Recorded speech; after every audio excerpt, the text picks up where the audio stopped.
भूतिया गुड़िया की कहानी। एक छोटे से गांव में ज़ारा नाम की लड़की अपनी दादी के साथ रहती थी। ज़ारा को पुरानी और अजीब चीजें इकट्ठा करने का बहुत शौक था।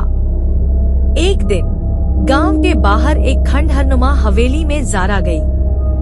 वहां उसे एक पुराना कमरा मिला जिसमें बहुत सारी अजीब चीजें रखी थी। उन्हीं में एक गुड़िया थी जिसकी मुस्कान डरावनी थी और आंखों में अजीब सा डर झलक रहा था। ज़ारा ने वह गुड़िया उठा ली और घर ले आई। जैसे ही गुड़िया घर आई, अजीब घटनाएं होने लगी। रात में कदमों की आवाजें आती और कभी कभी गुड़िया को अलग अलग जगह पर बैठे हुए पाया जाता, जबकि ज़ारा ने उसे हिलाया भी नहीं था।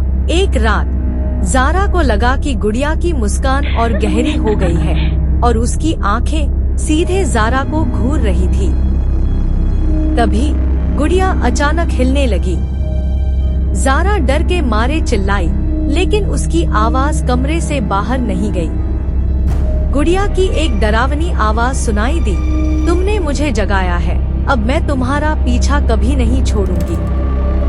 ज़ारा ने भागने की कोशिश की, लेकिन दरवाजा अपने आप बंद हो गया।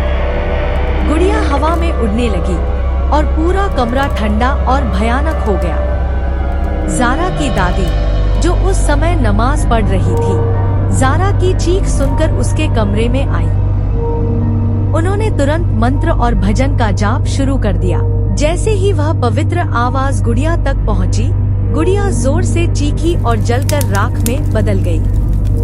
उस रात के बाद ज़ारा और उसकी दादी ने तय किया कि वे कभी भी पुरानी और रहस्यमयी चीजों के करीब नहीं जाएंगी।